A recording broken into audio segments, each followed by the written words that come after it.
What's up? I'm back. I have another video on my A.T.R series. In this video, I'm going to talk about hoodoo. And when people hear hoodoo, they automatically expect it's voodoo.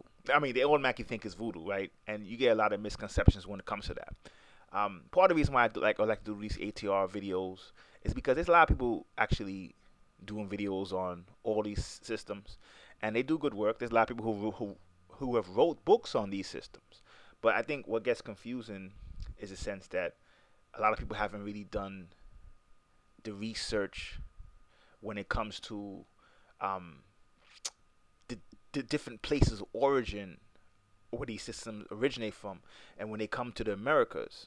Like in Hoodoo's case, it's really more associated with a spiritual system that's down south, and it's not even, and it's definitely not a religion, and it's a system, but it's more of an oral tradition of knowledge dealing with root work, right, or dealing with the ability to work with plants and ancestors.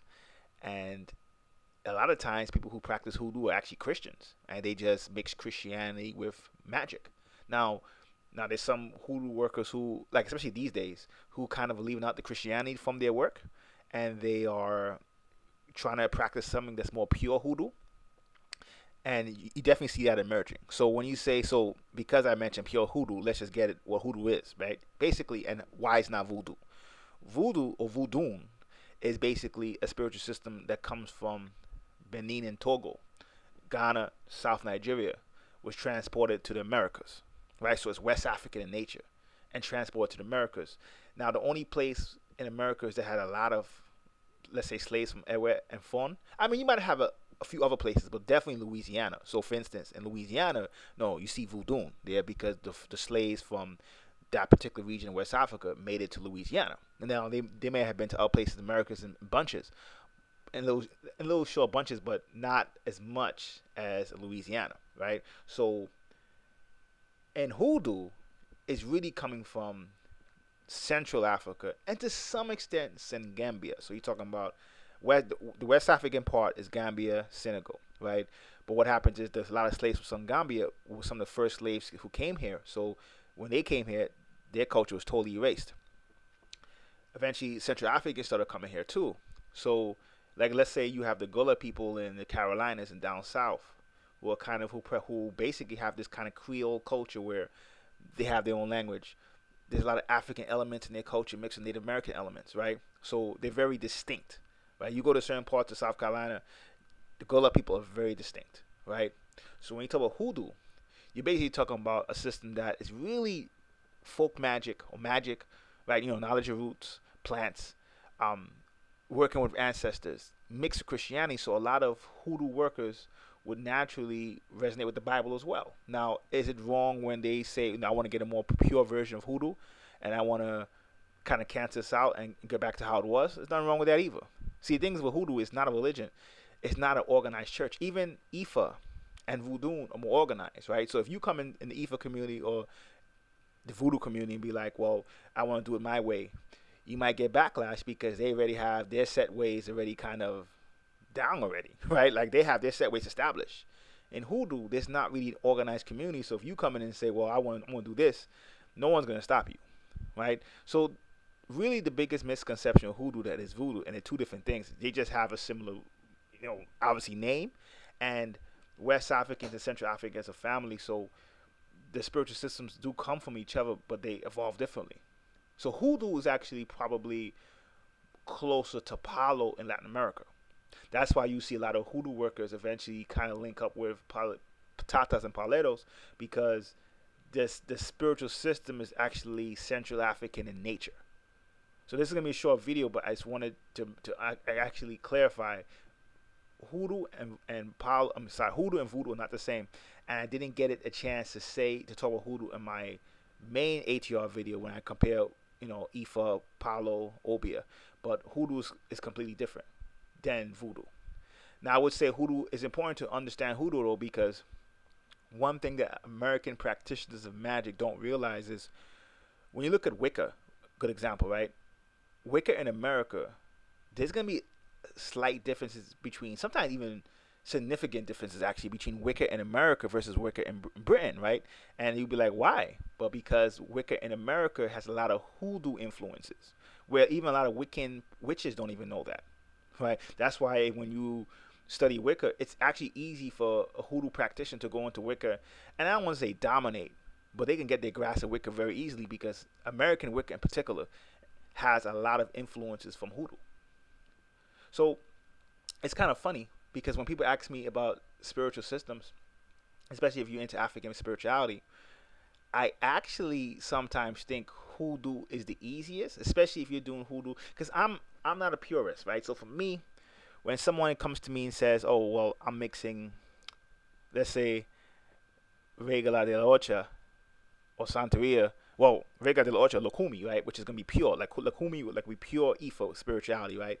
And then if you mix it with this with the worship of the saints, some people may not like that, right? So same thing with Voodoo. There's some people in Voodoo who might mix, like pure Haitian Voodoo is not gonna do this, obviously, but there are gonna be some people who might mix Catholic beliefs with Fawn and Era West African beliefs, and then others would say, I don't like that. I want it to be pure. I'm actually come from the school that I actually do think both systems should be mixed. Now, people may say, well, why do you think Christianity and some African elements should be mixed? But then you would say, well, Palo and let's say Ifa shouldn't be mixed, right? Or Voodoo and Santeria shouldn't be mixed, or whichever one. There's so many systems, and it's because, in a sense, the European base, especially when you're taking it the way people take it, meaning they're not really doing Wicca and Voodoo. If you say I'm doing Catholicism and Voodoo, the Catholic system or a lot of the European systems that you're taking it from have a limited amount of energy anyway. So when you mix it with it, it's not the same as mixing.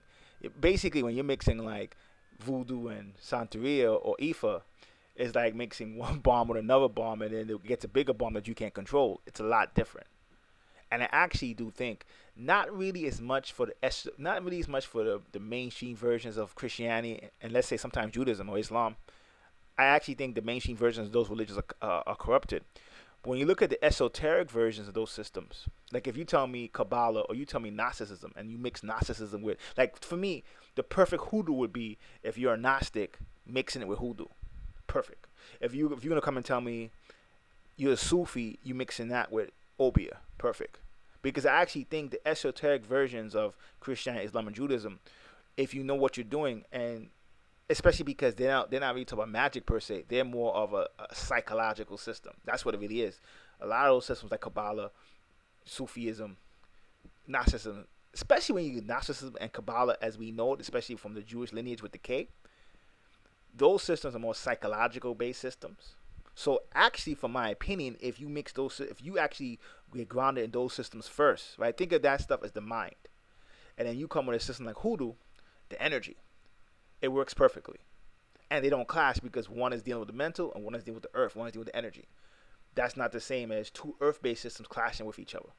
So when people ask me, "Oh, Hoodoo, Voodoo, Obia, Ifa, which one should I do?" Especially if you're an African American, I actually say Hoodoo is actually probably the best one. And the thing is, it's not really a spiritual system in the traditional sense. So it's not like, okay, what do Hoodooists believe? It doesn't really work like that, right? It's kind of like a way of life. So if you actually deal with Hoodoo, you can go to one of the other ones and you're not going to have a problem. You actually get more of a problem when you have more structure in the systems in the sense of mixing them, right? So Voodoo or Dahomey spirituality, Ifa or Yoruba spirituality, and Palo, which is Congo spirituality, because they're already established structurally, they have their own structure, their own, sometimes they have some spirits that they all worship or acknowledge, and some spirits where the spirits only exist in one of those three systems individually. What ends up happening is that's when it's more of a danger of mixing because you're dealing with stuff that's older, and they already have their own set ways of doing things. But when you have some that's either purely psychological, like some of the Western systems are, and then some that's earth-based, it could mix better. That's the difference. And now it doesn't mean that you can't mix 2 or 3 earth-based systems, but you only should do that if you're very, like after years of study with magic. And a lot of people, unfortunately, who have interest in these systems are scared of magic, so they go into it for a way of life, which is nothing wrong with that. But if that's the case, that's why for me, I prefer Hoodoo for the regular person because you get to know about herbs. You get to know about plants. It may not invade in your Christian beliefs as much if you're practicing hybrid Hoodoo You could still be a Christian, but just you're a Christian with some energy now. I actually think it works better like that. So I even attached some books on Hoodoo. Hope you like them. Until next time, peace.